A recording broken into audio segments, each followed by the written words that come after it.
Hello again and welcome to the next section on child health, nutrition and development. So we'll be looking at the technical contents of units 4 and 5.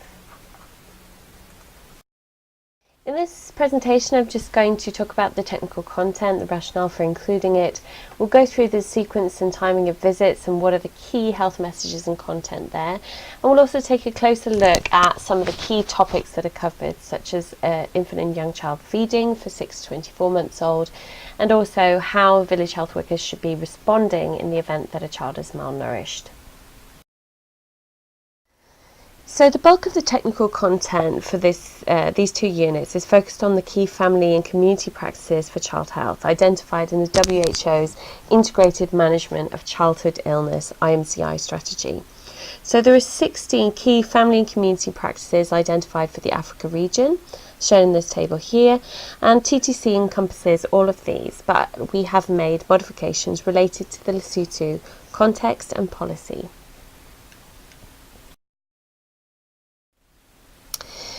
An important distinction here that we have with TTC is that we are moving beyond the simple counselling of parents on danger signs for child health, but we are actually going to teach the village health workers to conduct the IMCI triage classification system for signs.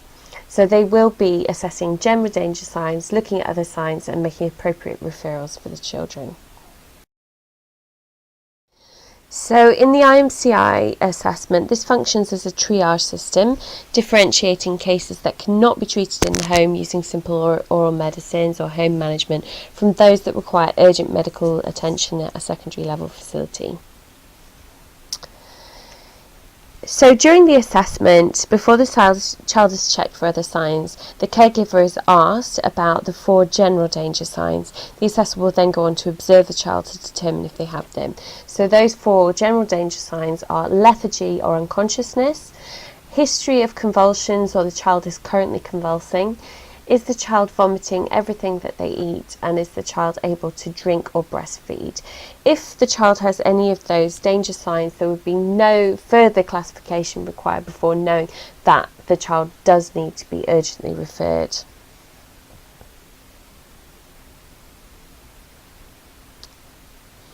This is a small change from the generic danger signs, but it is an important distinction that makes a timely referral possible.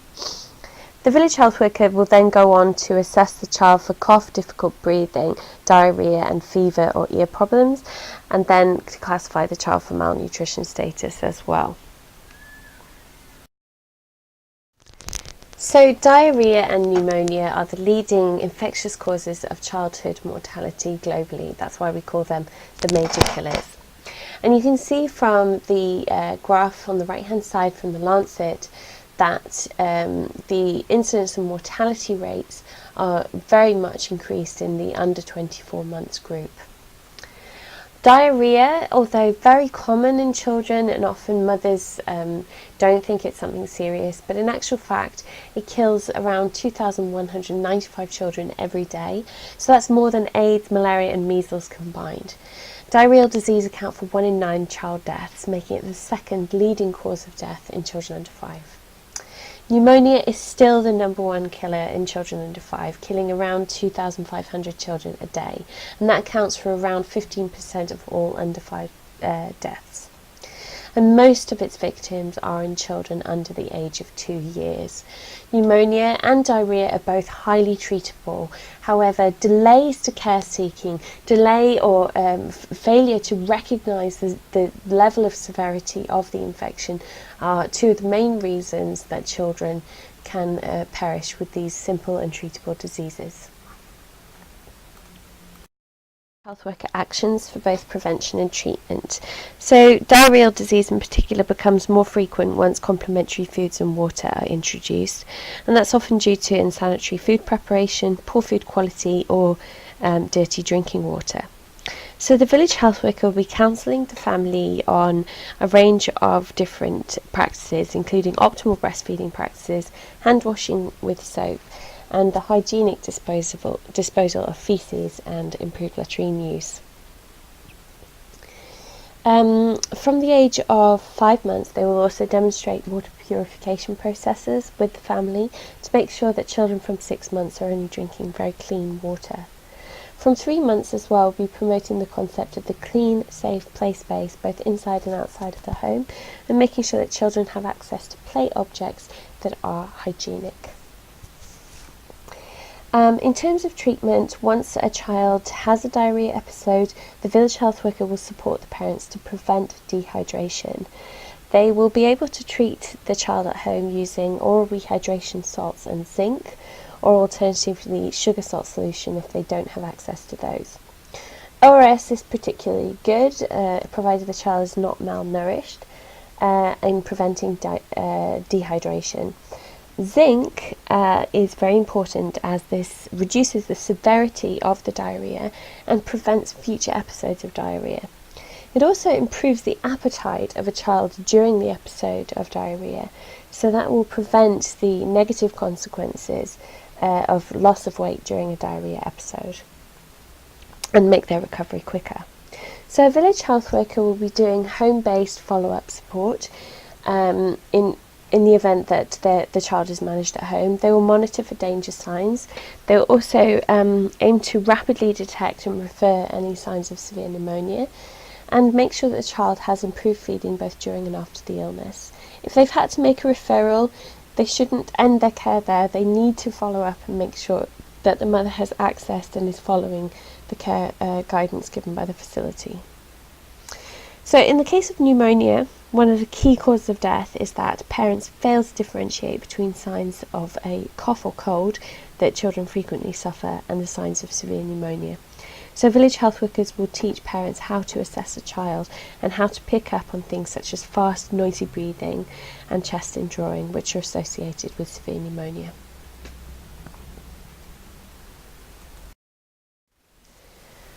So, although infectious diseases are the predominant cause of death, undernutrition actually is thought to contribute to around 35% of these deaths.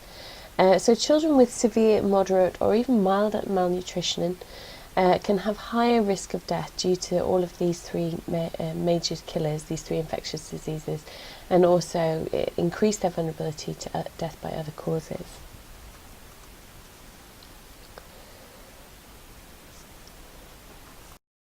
Nutrition is a key focus of this module and it includes the promotion of key nutrition practices at the appropriate household visit. So for all visits, we will promote continued breastfeeding to 2 years of age and beyond. So from 6 months, children still benefit from breastfeeding as that continues to protect them from illness, give energy and nutrients to help them grow.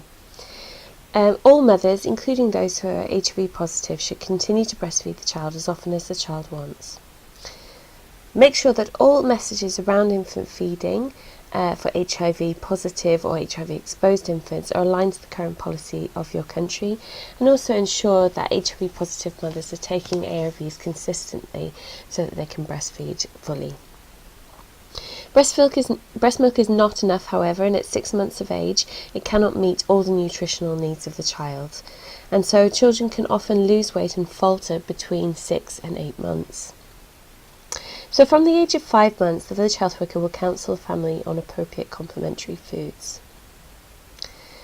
They will encourage the family to introduce complementary foods at 6 months and identify local sources that can be used to make enriched thick porridges to feed their infant. So examples might include cereals with added oil or milk, fruit, vegetables, pulses, meat, eggs, fish and milk products. So the curriculum is adapted to cover those foods that are locally available in the city. And the training of the village health workers also includes demonstrations on how to make those recipes so that they can go ahead and teach the mother in the household. We'll be teaching the parents about the appropriate amounts of food to be given at each age and each household visits, and also talking about active or responsive feeding. So responsive feeding means giving food in response to the child's hunger cues and making sure that parents are able to pick up and detect those hunger cues in children. Active feeding talks about feeding them in a way that encourages them to eat, and also encouraging them to reach out, touch the food and feed themselves, so small amounts of finger foods as well, and giving the child reassurance and confidence to continue to feed themselves. Until a child can feed itself, an adult or older sibling should sit with the child during meals and encourage them to eat.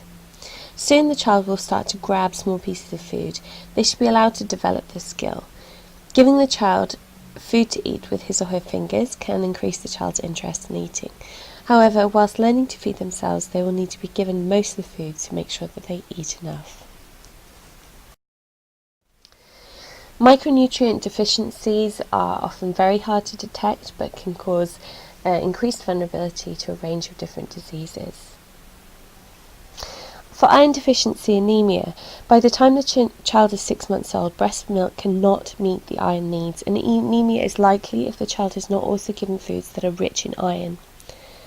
Iron deficiency anemia is very high in many of the countries where World Vision are working.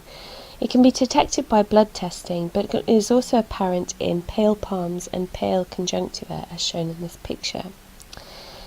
However, it's hard to detect subclinical levels of iron deficiency, and that can influence a child's health and ability to cope with serious illnesses. For this reason, iron-rich foods are promoted for consumption by all children, and that includes things like liver, other animal sources of food, and dark green leafy vegetables, especially when given with citrus. In some areas, it's also possible to find iron-rich fortified foods such as maize flour, sorghum flour, or enriched bread, which iron has been added. And there may even be micronutrient supplements called sprinkles, which can be added to a child's food. Children need to have iron-rich foods, which promotes physical and mental development. Anemia can cause both physical and mental delays to take place. So even mild anemia in young children can slow their mental development, and anemia is a very common nutrition disorder. Infections in the gut, such as parasites and worms, also promote or enhance anemia. Vitamin A. A lack of vitamin A can cause blindness and poor resistance to illness in children. Up to the age of 6 months, the breast milk should provide enough vitamin A, but after that they need to draw sufficient vitamin A from complementary foods. For this reason, vitamin A supplements are given every 6 months from 6 months of age, and they've been shown to be a highly cost-effective way of improving child survival and preventing deficiency, which often goes undetected. So the village health worker has a role not only in promoting vitamin A rich foods, but also ensuring that the family access vitamin A supplements from 6 months of age. Small amounts of iodine are really essential for children's growth and development, especially their mental development. If a child does not get enough iodine, or if his or her mother is iron deficient during pregnancy, the child may be born with a mental, hearing or speech disability, and also experience delayed physical and mental development. For this reason, we recommend that the family use iodized salt instead of ordinary salt, or iodated salt as it's called in Lesotho. If that's not available, then iodine supplements can be purchased from clinics and health facilities according to the country policy. You'll note that in healthy families, iodine and iodated salt is one of the key family practices that's promoted in a routine household visit for all the family members.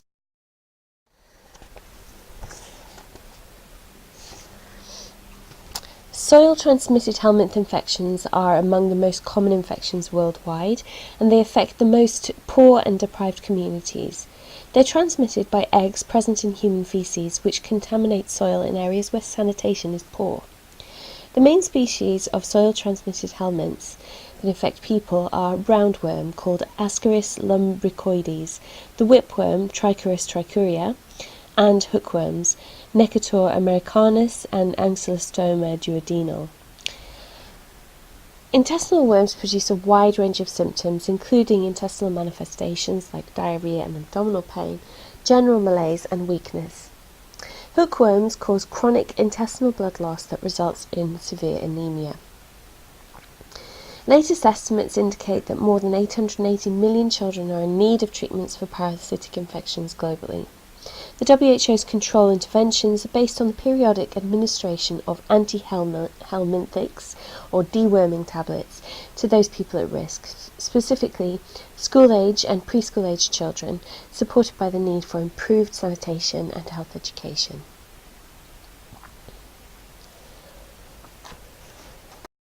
Helminth infections can impair the nutritional status of the child in a number of ways. Firstly, they can promote internal bleeding, which can lead to loss of iron and anemia. They can cause malabsorption of nutrients, chronic diarrhoea, and also loss of appetite, which will reduce the energy intake that the child is having. Deworming tablets are given twice a year to all children living in endemic areas over the age of 1.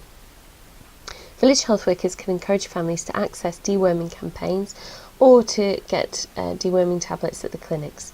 And also, they can encourage the improvement of sanitation and hygiene conditions, ensuring the safe disposal of faeces, minimising contact with animals, and making sure that all children wear shoes and sandals when playing outdoors, and that will limit the acquisition of worm infections.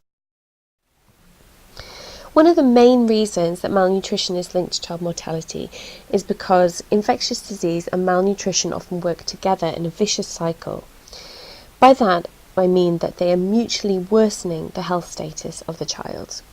So often when a child is identified as being undernourished, this is due to a preceding episode of severe disease, such as diarrhoea or pneumonia. When children get an infection or illness, they may lose appetite and lose interest in eating. Especially if their normal diet is quite insufficient, this reduces their nutritional status. During illness, children can lose weight very quickly. It is not unusual to see a young infant rapidly lose 2 or 3 kilos during a bad episode of illness, especially when vomiting or diarrhoea is involved. Once they've overcome the illness, the diet may be insufficient to regain the lost weight. So the child will continue to be underweight, and that in turn makes them more vulnerable to infections and to severe illnesses happening again. And so the cycle continues. All sick children should receive home-based follow-up support visits by the village health worker during the recovery phase. And that's to make sure that the child doesn't lose weight too much during that episode, and that they are cared for and fed in such a way that they can recoup the lost weight quickly. So that includes encouraging the mother to breastfeed for longer and more frequently than usual during the illness. Often children will almost completely lose their appetites for solid foods, and breastfeeding becomes increasingly important, not only as a comfort to the child, but as a key source of fluids as well. We need to encourage the child to eat and drink more than usual, and that is often very difficult, especially if the child has lost their appetite.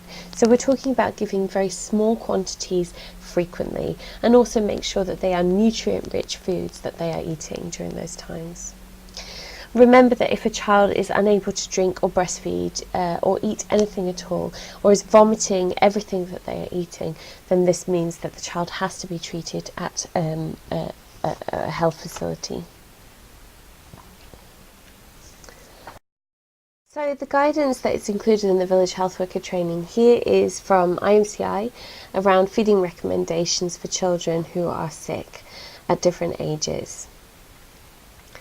So the village health worker should be using these guidance, but also contextualising it, ensuring that local foods are used in place of those that are recommended in this chart. So, detecting and referring acute malnutrition. Around about 52 million children under the age of 5 suffer from severe acute malnutrition, or SAM, globally. And every year around about 1 million children are dying from severe malnutrition. This can cause death in 2 ways. Firstly, it can cause it directly through starvation, and secondly, severe malnutrition really increases the risk that a child can die due to infectious illnesses. Acute malnutrition is during a sudden episode where the child's weight drops so dramatically that they are at risk of dying caused by lack of food or illness and infection. A SAM child, severe acutely malnourished children such as those shown in this picture, are 9 times more likely to die before the age of 5 than children with good nutrition. So any cases of SAM really should be referred urgently to the health facility, otherwise the child could die. So during this training, village health workers are taught the signs to detect severe acute malnutrition, including looking at the body of the child to detect severe visible wasting, indicated by the baggy pants appearance on the buttocks and lower legs, which suggests that the fatty tissues are no longer there.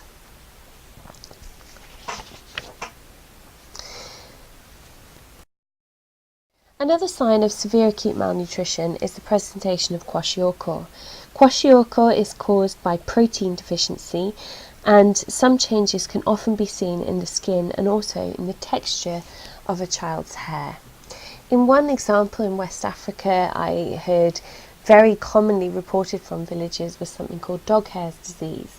On investigation, we discovered that this was kwashiorkor, as children were really presenting with brittle and a faint colour in their hair. Swelling of both feet is a sign of kwashiorkor, which village health workers can check during all follow-up visits of malnourished children. And they need to counsel the family to go to the health facility immediately for treatment if they identify it. Depending on the context, this may mean secondary or tertiary support, so complicated malnutrition should typically be treated in a hospital.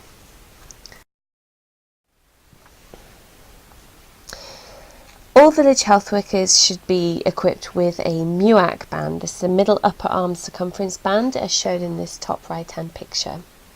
This is a quick and simple way of identifying a child who might be suffering from wasting. So a MUAC of less than 11.5 should ideally be referred to a health facility. If it's in the red zone, that means that is indicative of severe malnutrition, and in the yellow zone, it's a moderate malnutrition. MUAC is a very highly specific test, which means there are rarely false positives. It's not highly sensitive, however, which is why continued monitoring using height for age and weight for age continues to be very important in monitoring the growth of children. But this is a great quick method to look at a child during screening campaigns and also during post-sickness follow-up. In this module, village health workers are going to be taught about which children need more care than usual, with a specific focus on those who are recovering from an episode of malnutrition, HIV-positive children, and other risk groups such as children with disabilities, including developmental delay, orphaned and vulnerable children under the age of 2 who are being cared for by another family. Follow-up support to these families may be initiated by a health facility through a counter-referral. That's a slip which comes from the facility and indicates the need for follow-up at the clinic and home-based care.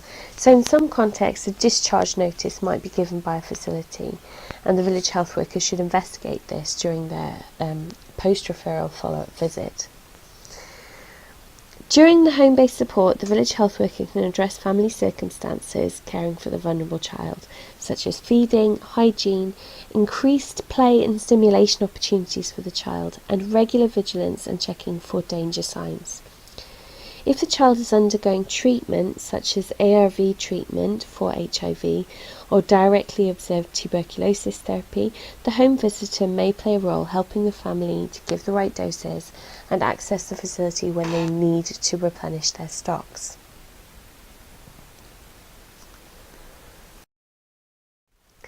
Other key family practices that are promoted throughout the 1 to 24 month period include hygiene and hand washing in the home, regular growth monitoring, so that would be monthly growth monitoring for all children, making sure that the mother and father access family planning methods to ensure healthy birth spacing, and play and communication with the baby, including both the mother and...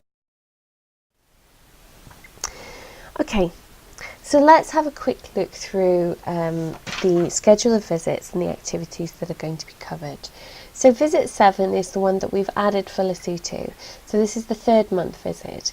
And here the topics are really focused on just the maintenance of breastfeeding in the growing infant. At 3 months, the child is going to start rolling, but by 6 months, they could be moving by themselves, sitting up and potentially starting to crawl. So this is a good time to introduce the concept of a clean and safe play space. By that, I mean creating a space in the family home where the child can explore freely, touch objects, put things in their mouths, as children often do, that is free of any hazards that can cause choking or any harm. But also that the objects that they have are clean as well, so that it's preventing diarrhea. The 5th month is probably going to be an extended visit, especially if the mother is not familiar with how to introduce complementary foods. So the key topics here are appropriate feeding for the 6 to 9-month-old infant, breastfeeding, importance of ensuring sufficient iron, identifying sources of iron-rich food that the mother has access to, and also counselling the mother on the major killers, so diarrhea and pneumonia, and making sure that she is able to respond appropriately to those in terms of treating both diarrhea and pneumonia and providing appropriate feeding following the illness. So the variation here, after looking at the complementary feeding stories, which are quite comprehensive in their messages, we will be inquiring about breastfeeding and family planning, checking the card for growth monitoring follow-up and making sure that children have had all their vaccines. We'll look at whether they've received vitamin A or whether they know where to receive vitamin A at 6 months, and do a demonstration of how to make an enriched porridge for the mum, and also counselling. So visit 9 occurs around the 8th and 9th month and will be focused on appropriate complementary feeding for that 9-month-old baby. We'll be re-emphasising the importance of iron and vitamin A, and also looking at danger signs for diarrhea and how to prepare oral rehydration salts or sugar salt solution. From visit 9, they will be using the MUAC band to screen for malnutrition as well as the routine things like growth monitoring and play and communication. On top of that, the measles vaccination is going to take place at 9 months, so making sure that the mother remembers that and goes to the clinic at the appropriate time.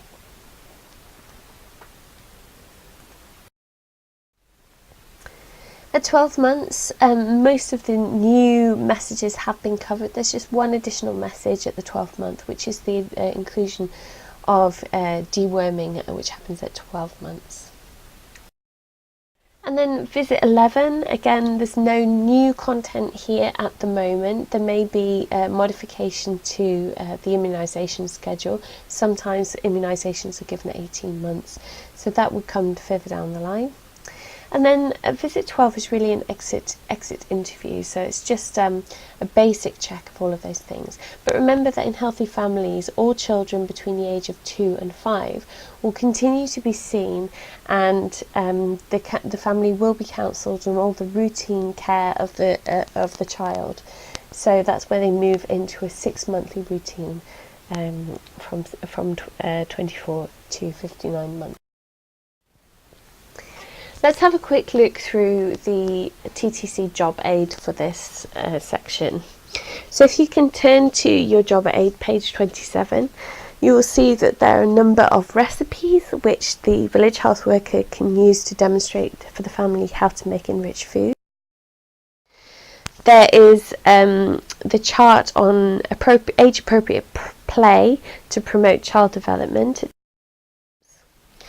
We have the prompt card for how to assess the mother and father for their caregiving interactions with the child related to play and communication.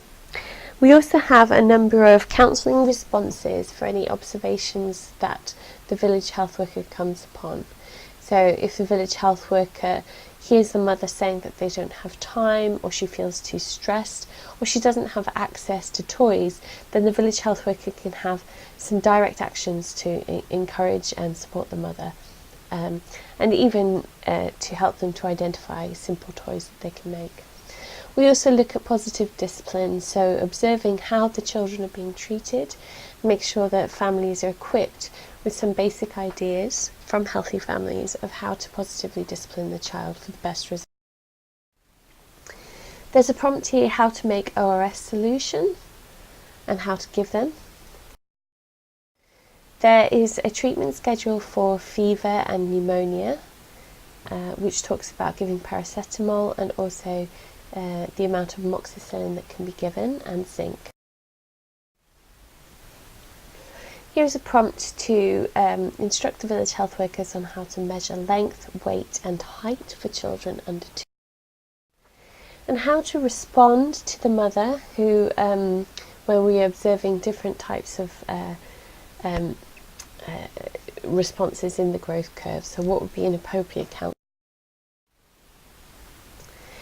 Moving into Unit 5, deeper, we see that we've got a very well-structured follow-up support designed for the malnourished child, particularly for those who have previously been treated at a clinic with severe acute malnutrition. So we walk through the sort of road to recovery of a severely acutely malnourished child, which has 7 steps. And the village health worker has a different role to play in each of those steps. So the first step being the identification of the case and identifying any complications or severe signs of malnutrition. The village health worker will then make the referral and counsel the family and explain to the family what's likely to happen at the facility. At the clinic, the facility staff will take care of the child, and that will go through to the stabilisation process, supporting the child to have therapeutic foods and manage their complications before they're discharged to the facility. Often the mother is given ready-to-use foods, RUTF, therapeutic foods, which they can use at home, and they would be given a discharge notice or a counter-referral notice about when to return to the facility. So that's when the village health worker really takes over. That'll be in step 6, where the village health worker is going to go to the home after the child's been discharged, and they're going to do a root cause assessment. So in that root cause assessment, they're going to be looking at the sort of direct causes like recent and current illness, breastfeeding and feeding practices, dietary diversity, and also underlying causes in the home such as water, sanitation and hygiene, and food insecurity and financial vulnerability for the family, or whether or not the mother is pregnant again. So their counselling support is going to be very holistic in that case. Then there needs to be weekly monitoring for severely malnourished children. They'll be checking for danger signs, making sure the child is gaining weight, ensuring the feeding practices and feeding plans are being followed for that child, so the family are not returning to the practices that got the child sick in the first place. We'll be monitoring adherence to the medications given and ready-to-use therapeutic foods, and making sure that any outpatient appointments are being adhered to as well.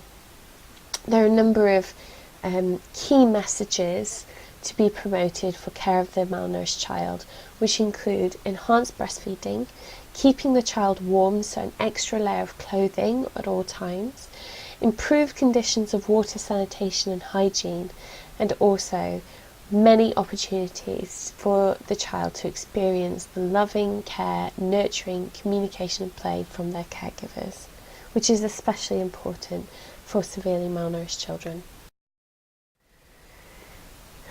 We talked through the different types of referral and facility-based care for acute malnutrition and how to respond in a moderate case or a severely malnourished case as well.